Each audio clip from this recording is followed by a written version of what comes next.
Assalamualaikum warahmatullahi wabarakatuh.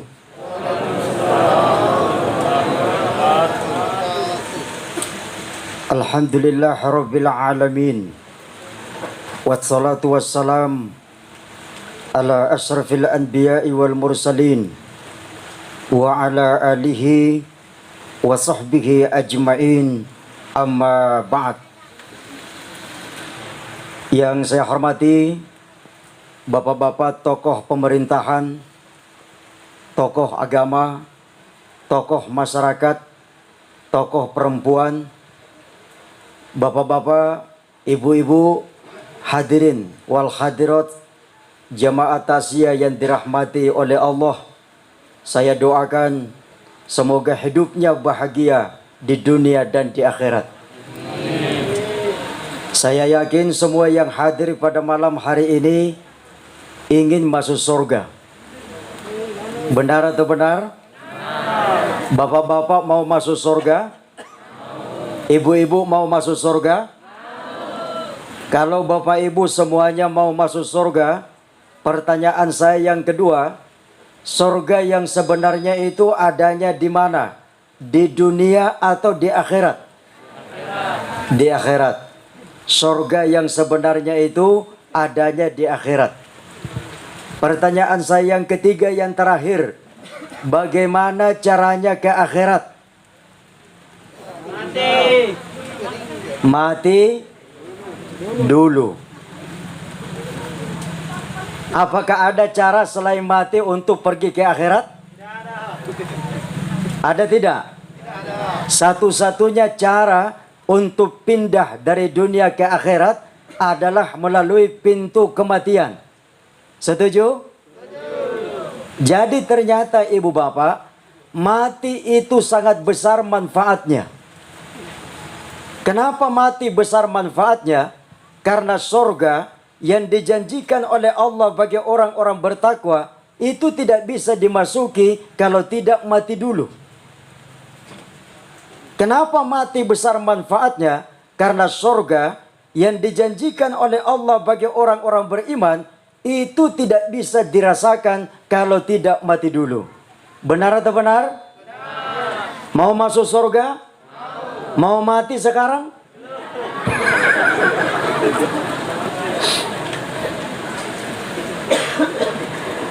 Ada 40 siswa di ruangan kelas. Sebelum corona ditanya sama gurunya, anak-anakku sekalian angkat tangan, siapa yang mau masuk neraka? Tidak ada yang angkat tangan masuk neraka. Bertanya lagi gurunya, anak-anakku angkat tangan, siapa yang mau masuk surga? Dari 40 orang, 39 orang angkat tangan, 1 orang tetap tidak angkat tangan. Gurunya penasaran sama yang tidak angkat tangan. Nah, dari tadi saya perhatikan masuk neraka tidak mau, masuk surga tidak mau. Mau masuk apa kita nak? Nah bilang saya Pak Guru, nah bilang mamaku di rumah saya harus masuk polisi.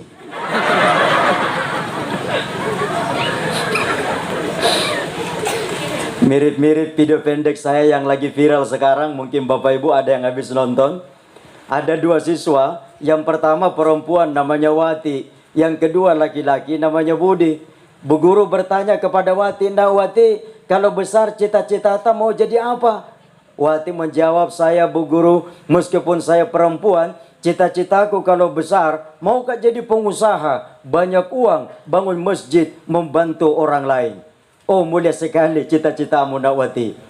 Yang kedua laki-laki namanya Budi ditanya, "Kalau kita Ndak Budi, apa cita-cita?" Nah bilang, "Budi saya Bu Guru, karena saya laki-laki, cita-citaku kalau besar mau jadi suaminya Wati." Nggak bicara deh gitu.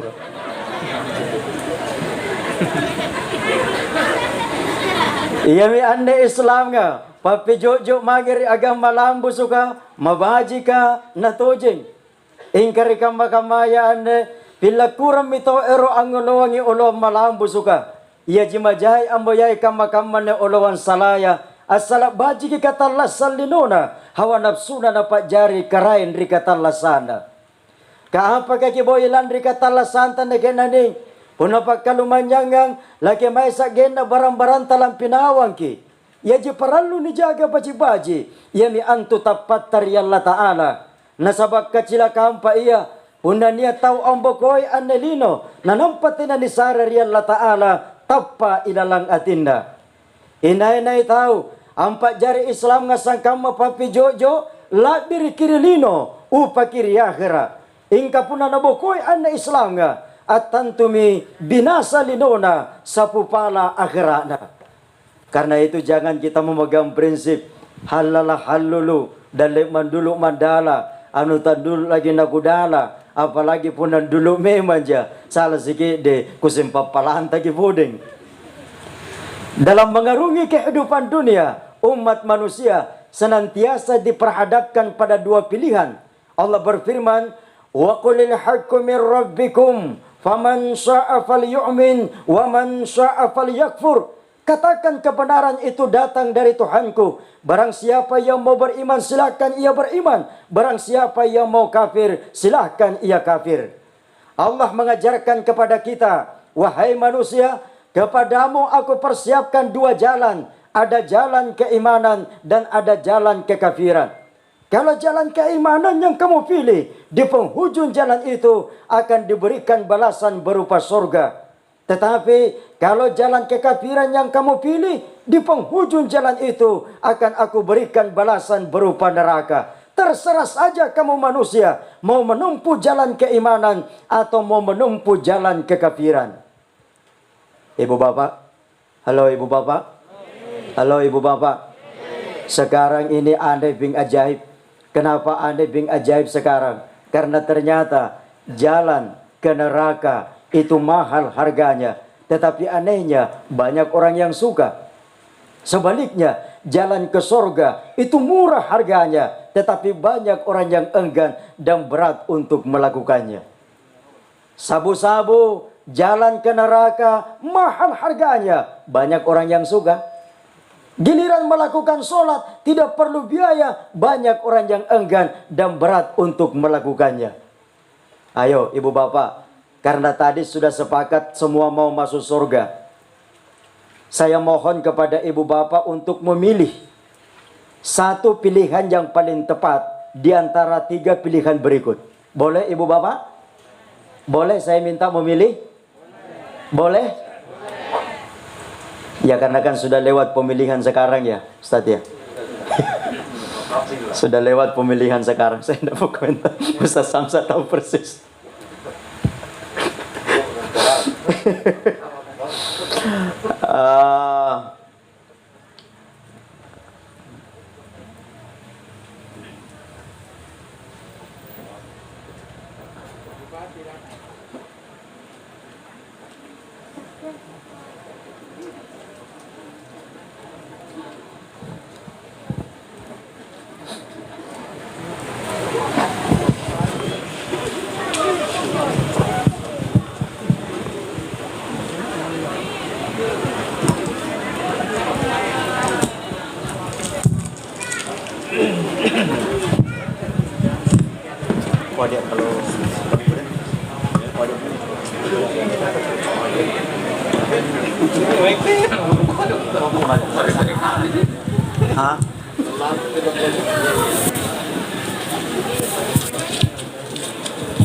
Selamat datang Pak Bupati. Siap.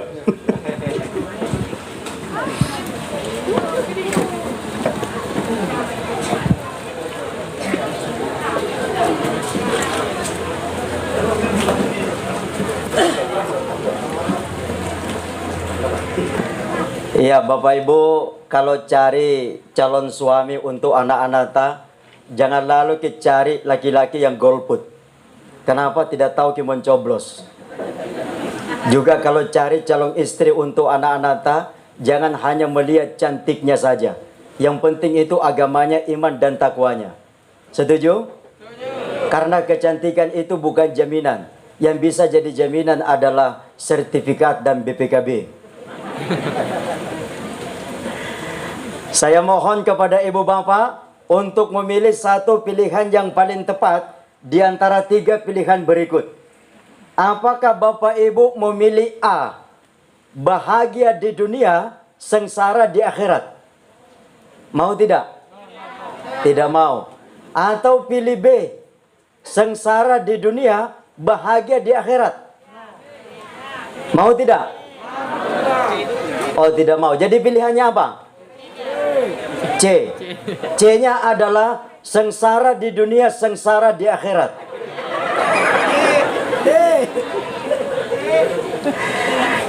Ya, pilihan Bapak Ibu benar. Pilihannya adalah C, bahagia di dunia, bahagia di akhirat. Itu sebab hampir tiap kali selesai sholat kita berdoa sebagaimana difirmankan oleh Allah di dalam Al-Quran, surah Al-Baqarah ayat 102, wa minhum may yaqulu rabbana atina fid dunya hasanah wa fil akhirati hasanah wa qina adzabannar. Dan di antara mereka ada yang berdoa, ya Allah, berikanlah kepada kami kebahagiaan di dunia, kebahagiaan di akhirat, dan hindarkanlah kami dari siksaan api neraka. Ibu bapak, terkait dengan kebahagiaan dunia dan akhirat, setelah melewati proses kematian, umat manusia itu terbagi ke dalam 4 golongan. Silahkan Bapak Ibu yang hadir melakukan muhasabah atau introspeksi diri. Kira-kira Bapak Ibu termasuk golongan keberapa?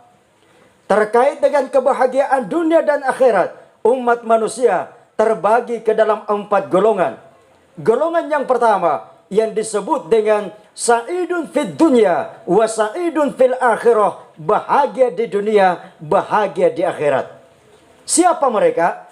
Mereka adalah yang memiliki harta yang berlimpah, memiliki kekuasaan, pangkat dan jabatan, memiliki ilmu yang tinggi, tetapi ia tetap rajin berinfak, bersedekah, rajin melakukan sholat, bahkan mendirikan sholat. Ia rajin zikir, tadarus, dan suka membantu orang lain.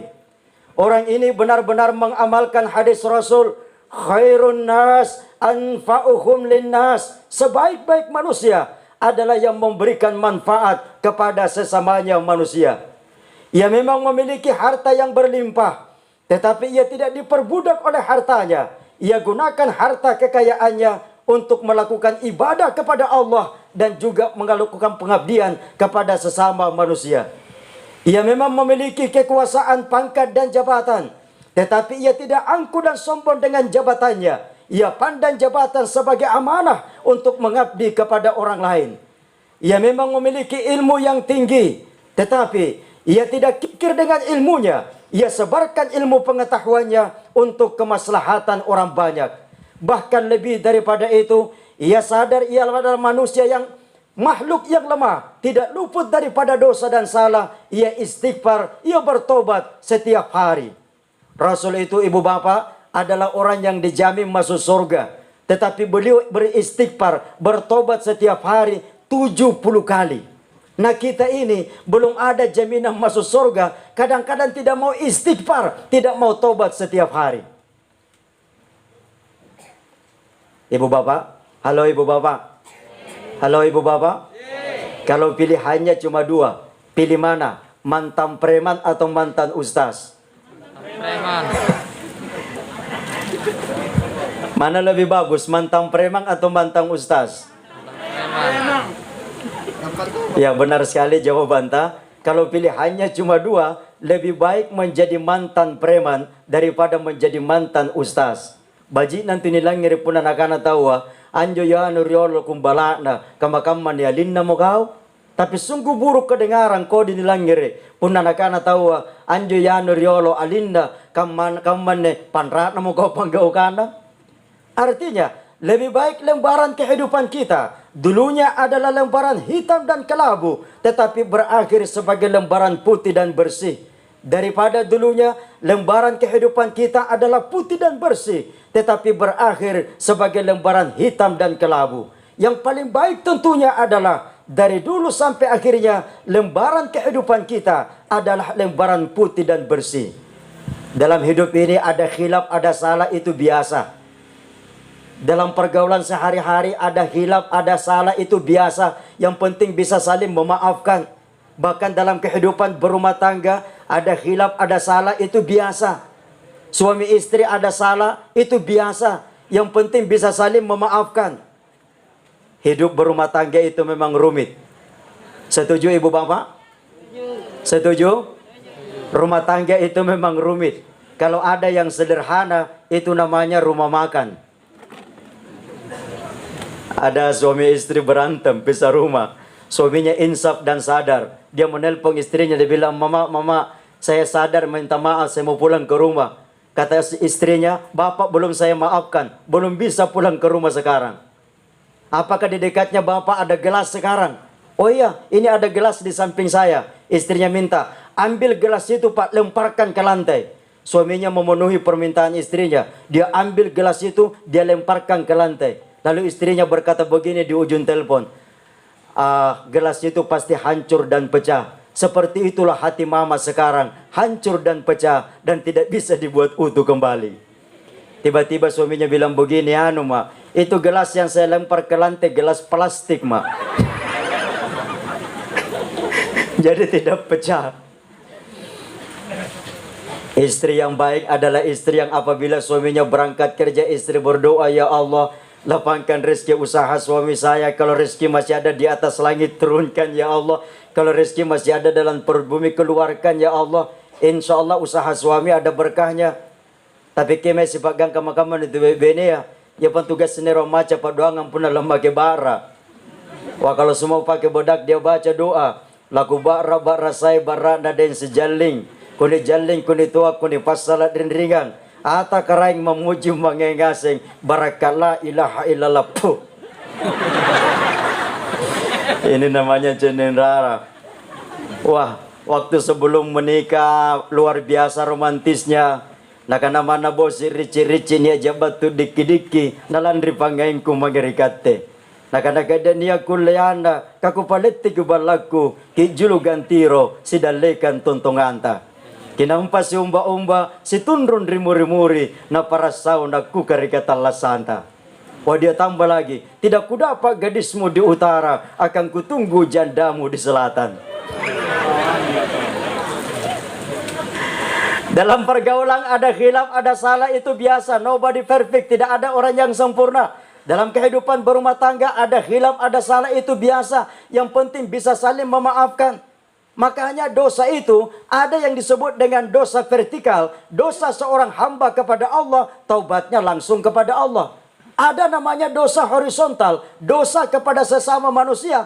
Dosa seperti ini kita harus meminta maaf kepada orang yang pernah kita tempati melakukan dosa dan salah sebelum menghembuskan napas yang terakhir. Orang yang bertobat sebelum menghembuskan napas yang terakhir benar-benar mengamalkan firman Allah, wa tubu ilallahi jami'a ayyuhal mu'minuna la'allakum tuflihun. Bertobatlah kamu sekalian wahai orang-orang yang beriman supaya memperoleh keberuntungan. Karena dalam surah Al-Baqarah ayat 222 Allah berfirman, innallaha yuhibbut tawwabin wa yuhibbul mutatahhirin. Sesungguhnya Allah menyukai orang-orang yang bertobat dan orang yang mensucikan diri. Karena itu mumpung kita masih hidup, paralun ni pabila si pasipas si calla-callaya, si iri-iri mataya, si kodi-kodi pak maika, si tinran-tinran biringa. Nah sabab pun na si iri-iri matan tu tawasuk karakila majua. Memang as tugas yang kasalanan atau marahnya bajik ni cini na nampak kasalangan tina naleban di padudu. Iburi ni calla na nampekoro kamatonji. Jangan kita mau diadu domba. Jangan kita mau dikasih konflik satu sama lain. Jaga kebersamaan, persatuan dan kesatuan. Setuju? Setuju? Kalau ada berita yang datang, kalau belum jelas ujung pangkalnya, jangan cepat percaya. Kalau ada orang pidato mengeluarkan sebuah statement, dengarkan baik-baik pernyataannya. Dengarkan pidatonya dari awal sampai akhir, baru memberikan kesimpulan. Ini yang kadang-kadang terjadi di tempat lain. Nah edit-edit pidatonya orang, nah edit-edit videonya orang, sehingga arti yang muncul sudah tidak seperti yang dimaksudkan oleh si pembicara. Kemarin 17 Agustus diadakan panggung gembira. Ada orang naik menyanyikan sebuah lagu di panggung. Saya yakin Bapak Ibu hafal lagu yang dia nyanyikan. Lagu yang dia nyanyikan ini. 16 Agustus tahun 45 berteriak ke penonton, "Hei, salah lagumu, salah lagumu." Nah bilang itu yang menyanyi, "Dengarkan dulu laguku sampai selesai baru kau bilang salah kak." Dia bilang terus Mipai. Ternyata lanjutannya lagunya 16 Agustus tahun 45, besoknya hari kemerdekaan kita. Cocok ya? Cocok ya? Makanya dengarkan baik-baik kalau ada orang pidato supaya tidak gagal paham. Ada seorang petani sapi perah di sebuah kampung, Pak. Pagi-pagi dia masuk di kandang sapinya. Dia perah susu sapinya. Begitu cukup 1 ember, ditendang oleh sapinya pakai kaki kanan. Tumpah kasihan susunya 1 ember. Maka dia ikat kaki kanan sapinya di tiang sebelah kanan. Dia perah susu sapinya. Begitu cukup 1 ember, ditendang lagi oleh sapinya pakai kaki kiri. Maka dia ikat kaki kiri sapinya di tiang sebelah kiri. Nah bilang tidak bisa ini menendang karena kedua kakinya sudah saya ikat. Dia perah susu sapinya, begitu cukup 1 ember, ekornya lagi yang dia pakai memukul itu ember. Tumpah lagi ke sang embernya 1 ember, susunya 1 ember. Karena suaminya sudah tidak punya tali untuk mengikat, terpaksa tali pengikat celananya dia lepas. Pada saat tali pengikat celananya dia lepas, celananya langsung molor ke bawah. Pada saat celananya molor ke bawah, tiba-tiba istrinya datang tidak bertanya, langsung memberikan kesimpulan. Oh.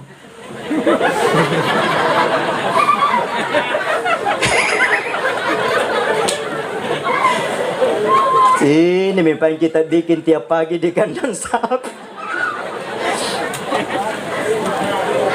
Ceraikan saya.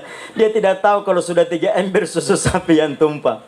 Makanya Allah mengajarkan, "Ya ayyuhalladzina amanu in ja'akum fasiqun binaba'in fatabayyanu." Wahai orang-orang yang beriman, kalau datang kepadamu seorang fasik membawa berita, jangan cepat percaya. Apa yang kita lakukan? Tabayyun, cek and recheck, periksa baik-baik supaya silaturahim kita baik, hubungan kita baik, kekeluargaan kita baik, sehingga menghembuskan napas yang terakhir kita bisa terbebas dari dosa kepada sesama manusia.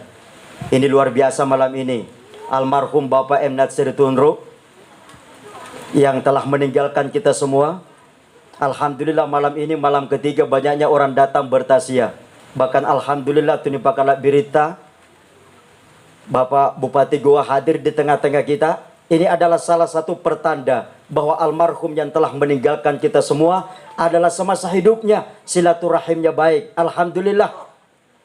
Amin ya rabbal alamin. Semasa hidupnya banyak menebarkan kebaikan. Amin. Semasa hidupnya banyak berbuat baik terhadap sesama manusia.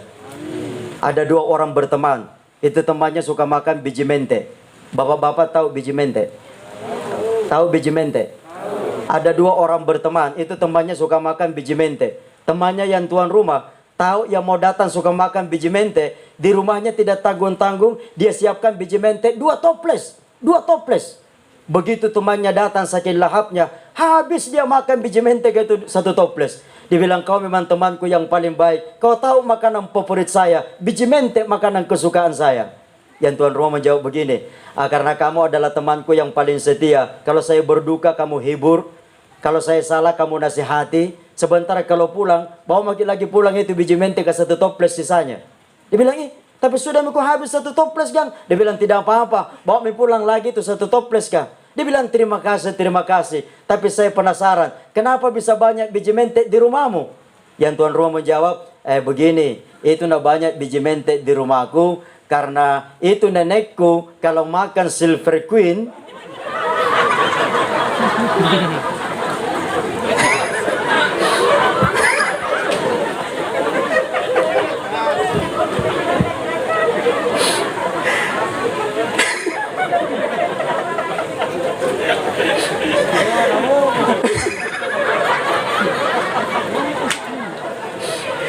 itu nenekku kalau makan Silver Queen, isap-isap di coklatnya. Kemudian itu biji mentenya dah kasih masuk di toples. Apapun yang pun nalapu semua sebales.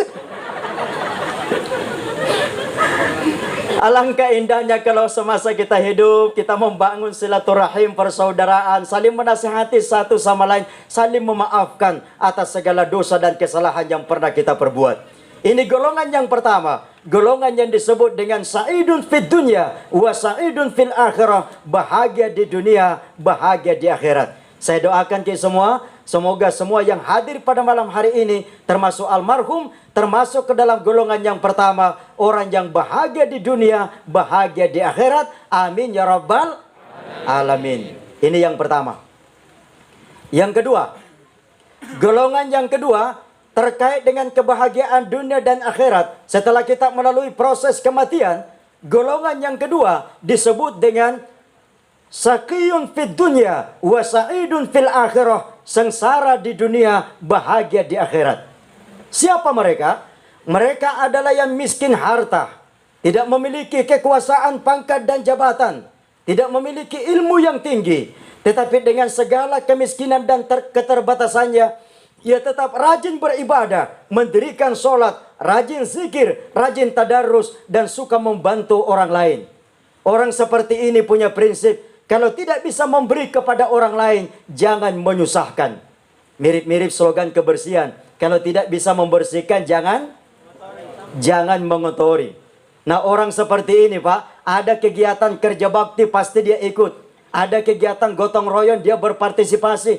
Karena dia punya prinsip, memberi kepada orang lain bukan hanya memberi berupa harta, tetapi memberi tenaga, pikiran, waktu, termasuk menyebarkan, menciptakan ketenangan dengan senantiasa tersenyum kepada orang lain. Makanya saqiyun fid dunya wa sa'idun fil akhirah, sengsara di dunia, bahagia di akhirat. Belum tentu juga orang ini sengsara di dunia, Pak. Karena ada orang memiliki keterbatasan harta, tetapi ia tetap bisa merasakan kebahagiaan. Mari kita buktikan. Bapak Ibu, apakah ada orang yang banyak uangnya tapi tidak bahagia? Ada tidak? Sedikit atau banyak? Banyak. Banyak orang yang banyak uangnya tapi tidak bahagia. Yang tidak bahagia karena tidak banyak uangnya lebih banyak lagi. Ngapi kesari. Ayo perhatikan baik-baik apa yang Ujas akan ucapkan. Ada orang yang banyak uangnya tapi tidak bahagia. Tetapi ada tong orang tawa banyak uangnya dan tetap bisa bahagia. Tapi ada juga orang tidak banyak uangnya dan bisa bahagia. Meskipun memang ada orang yang tidak banyak uangnya dan tidak bahagia. Apa yang ingin saya buktikan? Ternyata bahagia itu bukan ditentukan oleh banyak atau sedikitnya uang yang kita miliki. Buktinya, orang yang memiliki uang yang banyak, di antara mereka ada yang bahagia, ada yang tidak bahagia. Orang yang tidak memiliki banyak uang, di antara mereka ada yang bahagia, ada yang tidak bahagia. Kalau begitu, bukan uang yang membuat orang bahagia. Apa yang membuat orang bahagia? Yang membuat orang bahagia adalah yang diajarkan oleh Islam, yang dipraktekkan oleh Rasul, yaitu cara pandang, mindset, cara pandang terhadap uang yang kita miliki. Meskipun uangnya banyak, tetapi berpikirnya kurang, maka dia orang miskin. Meskipun uangnya tidak terlalu banyak, tetapi mengikuti sifat Rasul yaitu qanaah, merasa cukup, bersyukur, maka dia adalah orang-orang yang kaya. Makanya orang Makassar berkata, happiness is not determined by money, but happiness determined by philosophy. Apa artinya, Nenek? Bahagia itu tidak ditentukan oleh uang, tetapi bahagia itu ditentukan oleh filosofi, mindset, cara pandang terhadap uang yang kita miliki. Ini golongan yang kedua. Saqiyun fid dunya wa sa'idun fil akhirah. Sengsara di dunia, bahagia di akhirat. Sekiranya pilihannya cuma dua, Pak. Pilih mana? Bahagia di dunia, sengsara di akhirat. Atau sengsara di dunia, bahagia di akhirat. Tentu lebih baik sengsara di dunia, bahagia di akhirat, daripada bahagia di dunia tapi dibalok-balok ke akhirat. Makanya dalam Al-Quran Allah berfirman, walal akhiratu khairul laka minal ula. Hari kemudian itu lebih baik daripada yang permulaan, yaitu kehidupan dunia. Jadi sekiranya pilihannya cuma dua, lebih baik sengsara di dunia, bahagia di akhirat, daripada bahagia di dunia, sengsara di akhirat. Tetapi paling baik adalah kalau bisa bahagia di dunia, bahagia di akhirat, seperti golongan yang pertama, sa'idun fid dunya wa sa'idun fil akhirah. Ini golongan yang kedua. Golongan yang ketiga adalah golongan yang disebut dengan sa'idun fid dunya wa saqiyun fil akhirah. Bahagia di dunia, sengsara di akhirat. Siapa mereka? Mereka yang memiliki kekayaan, memiliki kekuasaan, pangkat dan jabatan, memiliki ilmu yang tinggi, tetapi sombong, tidak mau beribadah, tidak mau baca Quran, tidak mau sholat, tidak mau zikir, tidak mau tadarus, dan tidak mau membantu orang lain. Ia memiliki harta kekayaan yang berlimpah, tetapi ia bakhil. Erokangnya nyubaria, daraya barang-baranda, karena pasaria ngamangi di tau marainya. Padahal berinfak, berkorban harus dicontohkan dari atas, dari orang-orang yang kaya. Ande talla saka, kamatongi batu ni patambung. Pada batu tambung ni ratawa angalle, iratiron ni pakara mulai. Nasabapun na irawaya ni pakara mulai, tina tanarung banginta. Kapunda anulikilay lapara, at bantuan ni yalle, nakapungan ni tambungi. Ingka puna balang at tuloy ni kero, at bantua tuloy ni pabumbong. Ia mintu nagas nga kalangiran, niya tau pa resibatan na napakam macipuro, na natonto pa resibatan na napakam makasungiyang kajay duduy na kanre. Erokang nga nyubaria, daraya barang-baranda, kala napasarya nga mangir ito maray nga. Orang seperti ini kalau datang ke masjid, kotak amal lewat, keluarkan dompet, pilih-pilih uang yang dia mau keluarkan. Pilih. Tahu uang apa yang dikeluarkan? Uang berapa? Uang 1.000. Padahal malaikat lihat, di dompetnya ada pecahan uang 100.000. Tapi yang dia masukkan ke dalam kotak amal, pecahan 1.000 rupiah. Kotak amal lewat, dia berdoa sambil menangis. Ya Allah, masukkan saya ke dalam surgamu. Nabi bilang malaikat, surga 1.000. Makanya pahlawan yang paling rajin masuk masjid adalah Patimura. Sementara pahlawan yang paling malas masuk masjid adalah Soekarno. Karena itu kotak-kotak amal di masjid kalau dibuka, rata-rata isinya uang pecahan 1.000 rupiah, gambarnya Patimura. Yang jarang kita temukan di kotak amal masjid adalah uang pecahan 100.000, gambarnya Soekarno. Padahal perhatikan baik-baik, sebenarnya itu Patimura tidak pantas masuk ke masjid. Kenapa? Bawa parang. Yang pantas masuk ke masjid adalah Soekarno pakai kopiah, tapi jarang kita temukan di kotak-kotak amal. Mau ke bahagia dunia dan akhirat, bawalah gambar-gambar Soekarno pergi di masjid. Tidak usah makin khawatir dan hitung-hitungan. Kalau kita berinfak dan bersedekah, maka Allah akan menggantinya lewat pintu rezeki yang tidak kita sangka-sangka. Ini golongan yang ketiga, sa'idun fid dunya wa saqiyun fil akhirah. Bahagia di dunia, sengsara di akhirat.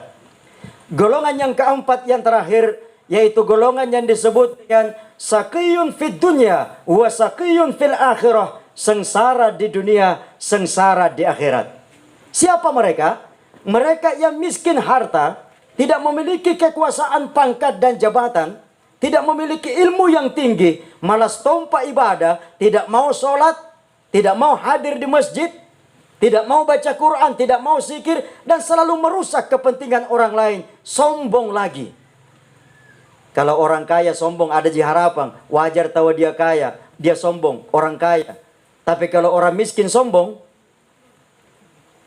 Allah berfirman, innallaha la yuhibbu kulla mukhtalin fakhur. Sesungguhnya Allah tidak menyukai orang yang sombong lagi membanggakan diri. Saya ingin bercerita tentang orang miskin yang sombong. Mau dengar ibu bapak? Mau dengar?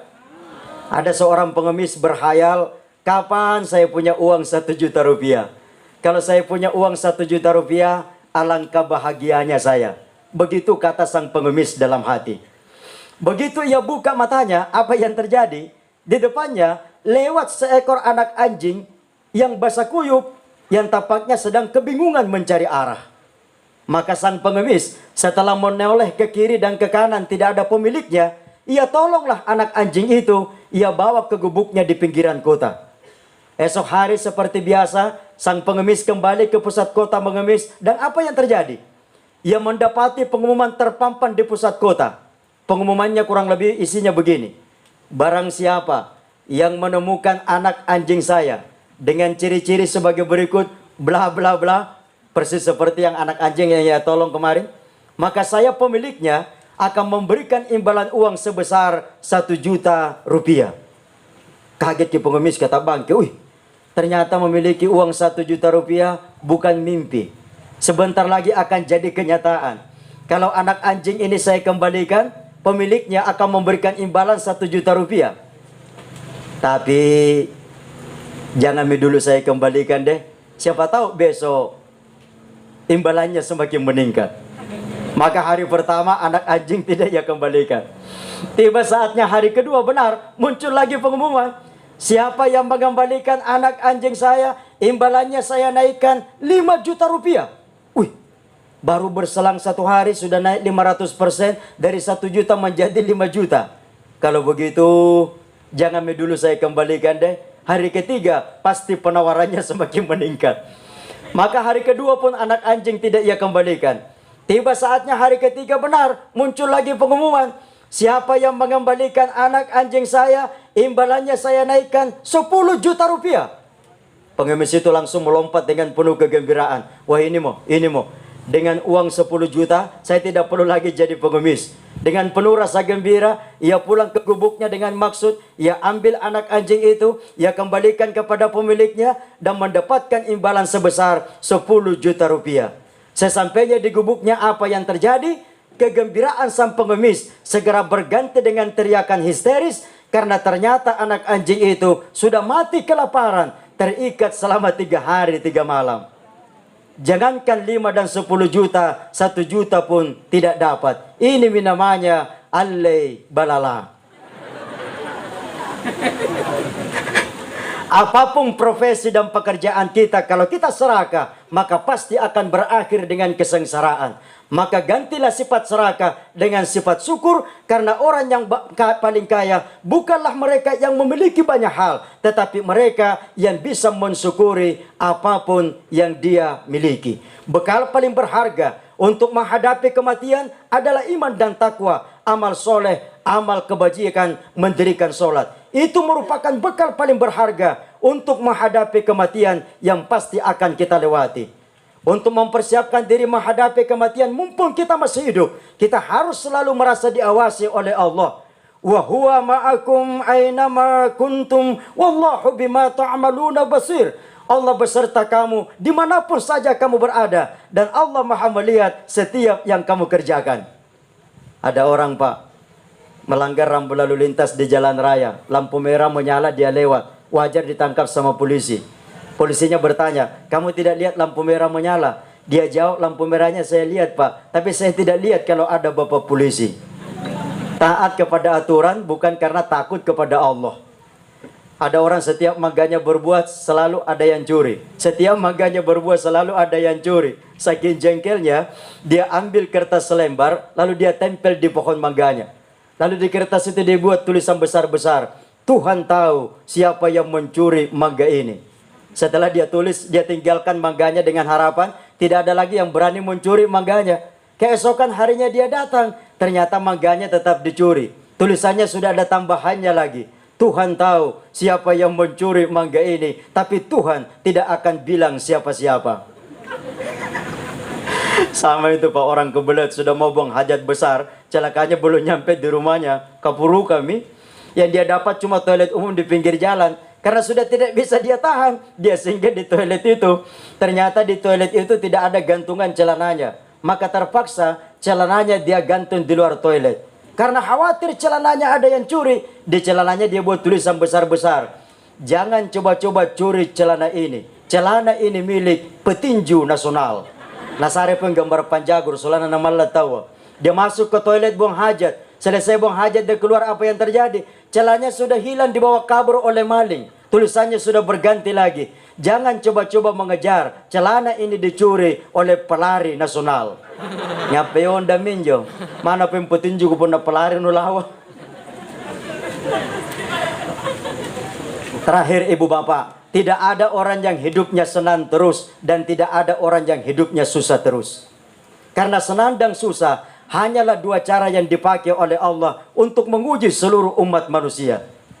Ada orang pernah bertanya kepada saya, Pak Ujas, bagaimana caranya supaya dalam hidup ini tidak ada masalah? Saya jawab, kalau tidak mau ada masalah, mati saja. Selama kita masih hidup, selesai satu masalah, akan muncul masalah yang lain. Laqad khalaqnal insana fi kabad. Allah memang menciptakan manusia dalam keadaan penuh tantangan. Walanabluwannakum bisyai'in minal khawfi wal ju' wa naqsim minal amwali wal anfusi wath thamarat wa basyirus sabirin alladzina idza asabathum musibah qalu inna lillahi wa inna ilaihi raji'un. Sungguh kami, kata Allah, akan memberikan ujian kepada mereka dengan sedikit ketakutan, kelaparan, kekurangan harta, jiwa, dan buah-buahan. Dan berikanlah kabar gembira bagi orang-orang yang sabar, yaitu orang yang apabila ditimpa musibah mereka berkata, segalanya berasal dari Allah, segalanya akan kembali kepada Allah. Kalau kita diberikan ujian, musibah, kesulitan oleh Allah, lalu kita tetap bersabar, berbaik sangka kepada Allah, maka ujian dan musibah itu akan mengangkat derajat kita, makam kita sebagai seorang hamba. Wow, keren sekali. Keujian dan musibah bisa mengangkat derajat seseorang. Iya. Tabe, ibu bapak. Halo ibu bapak. Kenapa kita duduk? Kenapa kita duduk? Sebentar lagi saya berhenti. Sisa 3 jam ke depan. Tabe, siswa manakah yang berhak naik kelas di sekolah? Apakah siswa yang ikut ujian atau siswa yang tidak ikut ujian? Tabe, siswa manakah yang berhak naik kelas di sekolah? Apakah siswa yang ikut ujian atau siswa yang tidak ikut ujian? Karena biasa juga ada siswa kalasi, Pak. Ada 2 siswa terlambat datang ke sekolah. Siswa pertama ditanya, kenapa kita terlambat? Dia bilang, maaf Pak Guru, saya terlambat gara-gara saya mimpi. Mimpi apa? Dia bilang, mimpi pulang kampung dari sepeda. Kampung saya jauh sekali, terlambat pulang, terlambat bangun. Makanya juga saya terlambat datang ke sekolah. Oh, jadi gara-gara mimpi nak kita terlambat. Iya Pak Guru. Siswa kedua ditanya, kenapa kita terlambat nak? Dia bilang, saya juga mimpi Pak Guru. Mimpi apa? Dia bilang, mimpi karena bonceng temanku tadi. Makanya dia terlambat. Saya juga terlambat Pak Guru. Siswa manakah yang berhak naik kelas di sekolah? Apakah siswa yang ikut ujian atau siswa yang tidak ikut ujian? Jawabannya, yang berhak naik kelas adalah siswa yang ikut ujian. Jadi ibu bapak, kalau dalam hidup ini kita diuji oleh Allah dengan kesulitan-kesulitan hidup, itu tandanya kita akan naik kelas. Tidak disebut seseorang sebagai pelaut yang handal kalau ia tidak pernah melewati ombak yang besar. Tidak disebut seseorang sebagai pendaki gunung yang hebat kalau tidak pernah melewati terjalnya lereng gunung. Jadi kalau kita diuji oleh Allah dengan kesulitan hidup dan kita tetap bersabar, maka Allah akan mengangkat derajat kita. Amin ya rabbal alamin. Makanya itu tabe ibu bapak, mohon diteruskan. Kalau siang pasangannya apa? Kalau hidup pasangannya apa? Mati. Kalau laki-laki pasangannya apa? Perempuan. Kalau masalah pasangannya apa? Hah? Mengatasi masalah tanpa masalah. Pegadaian tuh kau. Masalah jawabannya adalah solusi atau jalan keluar. Jadi tidak ada masalah yang tidak ada jalan keluarnya. Allah berfirman, "Wa min kulli syai'in khalaqna zawjayn la'allakum tadhakkarun." Allah menciptakan segala sesuatu serba berpasang-pasangan. Ada hidup, ada mati. Ada siang, ada malam. Ada laki-laki, ada perempuan. Ada masalah, pasti ada jalan keluarnya. Pada zaman dahulu, ada seorang raja yang baik hati, suka membantu orang. Suatu hari, raja itu bersama dengan penasehatnya, tabib atau dokter kerajaan dan para pengawalnya, berburu di tengah hutan belantara. Lalu di tengah hutan belantara apa yang terjadi? Jari telunjuk sang raja tersentuh oleh tanaman beracun. Lalu oleh tabib atau dokter kerajaan, supaya racunnya tidak cepat menjalar ke bagian tubuh yang lain, maka jari telunjuk sang raja harus diamputasi. Sekedar ingin menyamakan persepsi, diamputasi artinya? Diamputasi artinya? Dipotong. Perlu dikutanya begitu Pak. Karena pernah ada ustadz, punya anak perempuan satu-satunya. Mau pi maghrib baru pulang ke rumah. Bertanya ke bapaknya, "Tiang ustaz, dari mana kau sedang? Mau pi maghrib begini baru kau pulang ke rumah." Dia bilang, "Anu Pak, dari rambutku, rebonding." Bertanya ke bapaknya, "Apa itu artinya di rebonding?" Direbonding itu artinya Pak, diluruskan. Oh, direbonding, diluruskan. Tidak lama kemudian azan maghrib berkumandang. Seperti biasa, bapaknya memimpin sholat berjamaah di masjid. Sebelum memimpin sholat berjamaah, bapaknya kasih aba-aba, Bapak Ibu mohon safnya direbonding. Ilustrasi gini Pak Ustaz, jangan praktekkan sebentar sholat subuh. Lari ngasih salam tahu. Ini supaya menghilangkan rasa ngantuk saja. Ada Ustadz ditanya, mungkin karena kurang menguasai sains dan teknologi. Pak Ustadz mau kau bertanya, bagaimana hukumnya Ustadz menikah? Bagaimana hukumnya Ustadz menggauli dunia maya? Ustadznya menjawab, maya itu dosa. Ustadz, itu maya bukan perempuan. Saya bilang Ustadznya, apalagi kalau laki-laki, dosa besar. Ustadz, itu maya bukan perempuan, bukan juga laki-laki, bahkan tidak berwujud Ustadz. Nah bilang sedang Ustadznya, itu namanya bersekongkol dengan makhluk halus, masuk neraka. Tapi ada tahu Ustadz pintar sekali, ditanya, Ustadz, bagaimana hukumnya menikahi wanita sekampung? Ustadznya dengan cerdas menjawab, kalau menikahi wanita satu orang saja, kalau sekampung kebanyakan. Oke, supaya jadi telunjuk sang raja, racunnya tidak cepat menjalar ke bagian tubuh yang lain, maka jari telunjuk sang raja harus diamputasi atau harus dipotong. Setelah jari telunjuk sang raja dipotong, ia panggil penasehatnya sambil bertanya, penasehat, kamu kan penasehat spiritual saya. Banyaknya aja orang berburu di tengah hutan belantara, ada semua para pengawalku. Kenapa cuma saya seorang yang jari telunjuknya tersentuh oleh tanaman beracun, lalu oleh tabib kerajaan harus dipotong? Sial betul hidup saya. Apa nasihatmu? Penasihat kerajaan itu menjawab begini. Maaf Tuan Raja, sekali lagi saya minta maaf. Jari telunjuk sang raja yang sudah dipotong itu harus disyukuri. Hah? Jari telunjuk yang sudah dipotong ini harus saya syukuri? Iya Tuan Raja. Raja lupa diri. Enak saja kamu memberikan nasihat. Saya minta nasihat yang baik-baik, malah kau berikan saya nasihat yang tidak masuk akal. Masa jari telunjuk yang sudah dipotong harus saya syukuri? Pengawal, penjarakan ini penasihat. Penasihat itu pun dipenjara. Beberapa hari kemudian Pak, setelah jari telunjuk sang raja diobati karena memang hobinya, ia kembali berburu di tengah hutan bersama dengan para pengawalnya. Tentu tidak ditemani lagi oleh penasihatnya karena penasihatnya sudah dipenjara. Lalu di tengah hutan belantara apa yang terjadi? Raja bersama dengan pengawalnya dikepung oleh manusia kanibal. Manusia kanibal itu manusia makanannya manusia. Seluruh pengawal raja dimakan hidup-hidup oleh manusia kanibal. Satu-satunya yang tidak dimakan adalah raja. Manusia kanibal ditanya, kenapa ini rajanya tidak dimakan? Manusia kanibal menjawab, saya hanya memakan orang yang sempurna fisiknya. Ini rajanya, jari telunjuknya sudah dipotong. Saya tidak mau makan orang yang jari telunjuknya sudah dipotong. Sudah, biarkan saja dia selamat pulang. Satu-satunya yang selamat adalah raja, gara-gara jari telunjuknya sudah dipotong. Ia baru insaf dan sadar, ia pulang ke istananya, ia bebaskan penasihatnya dari penjara sambil mengucapkan terima kasih. Terima kasih penasihat.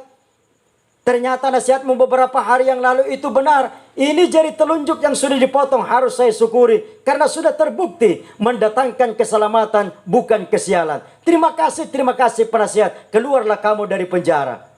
Penasihatnya keluar dari penjara sambil menjawab begini. Sayalah yang harus berterima kasih kepada Tuan Raja. Kenapa? Karena Tuan Raja telah memenjarakan saya. Loh kok saya penjara berterima kasih? Iya, karena kalau Tuan Raja tidak memenjarakan saya,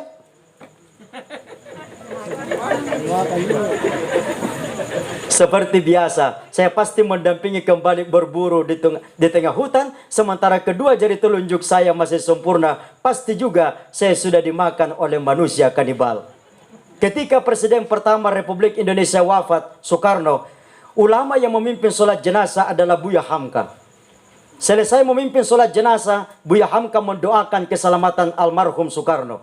Setelah memimpin sholat jenazah, orang-orang berkerumun di sekitar Buya Hamka lalu bertanya, Buya, apakah Buya sudah lupa bahwa Soekarno lah semasa hidupnya yang pernah memasukkan Buya ke dalam penjara? Kenapa Soekarno wafat? Buya datang memimpin sholat jenazah, malah mendoakan keselamatan Soekarno. Apa Buya sudah lupa perlakuan Soekarno? Buya menjawab begini, saya tidak lupa. Justru saya ingat, sehingga saya datang memimpin sholat jenazah sebagai tanda terima kasih saya kepada Soekarno. Gara-gara dia telah memenjarakan saya kurang lebih 2 tahun, sehingga saya memiliki cukup banyak waktu untuk merampungkan penulisan buku saya yang judulnya Tafsir Al-Azhar. Jadi kalau kita baca salah satu karya monumental Buya Hamka, Tafsir Al-Azhar, 30 juz Al-Quran, itu diselesaikan penulisannya ketika beliau mendekam dalam penjara. Ada hikmah di balik musibah, ada kesenangan di balik kesusahan yang menimpa kita. Hanya jangkauan pikiran manusiawi kita saja yang belum sampai memikirkannya. Allah senantiasa memberikan yang terbaik kepada hambanya. Kita saja manusia yang kadang-kadang berburuk sangka kepadanya. Wa asa an takrahu syai'an wa huwa khairul lakum. Wa asa an tuhibbu syai'an wa huwa syarrul lakum. Wallahu ya'lamu wa antum la ta'lamun. Al-Baqarah 216. Boleh jadi kata Allah, kamu membenci sesuatu padahal itu baik bagimu. Boleh jadi juga kata Allah, kamu menyukai sesuatu padahal itu tidak baik bagimu. Allah Maha tahu, kalian tidak tahu apa-apa. Makanya diberikan musibah, berbaik sangka kepada Allah, bersabar dengan mengucapkan inna lillahi wa inna ilaihi rajiun. Segalanya berasal dari Allah, segalanya akan kembali kepada Allah. Ibu bapak, ini sajalah yang bisa saya sampaikan pada malam hari ini. Iya Pak? Oh masih mau? Ini sajalah yang bisa saya sampaikan. Insya Allah kali lain kalau Allah mengizinkan bisa berjumpa kembali. Asal jangan seperti ada yang pernah menghubungi saya, Ustadz Uja saya mau panggil ke ceramah Tasya. Saya tanya malam keberapa? Dia jawab belum ada malamnya Ustaz. Kenapa dia bilang orangnya masih sakit, belum meninggal? Tiba dulu darah nasusung acara Tasyanya. Insya Allah kali lain kalau Allah mengizinkan bisa berjumpa kembali.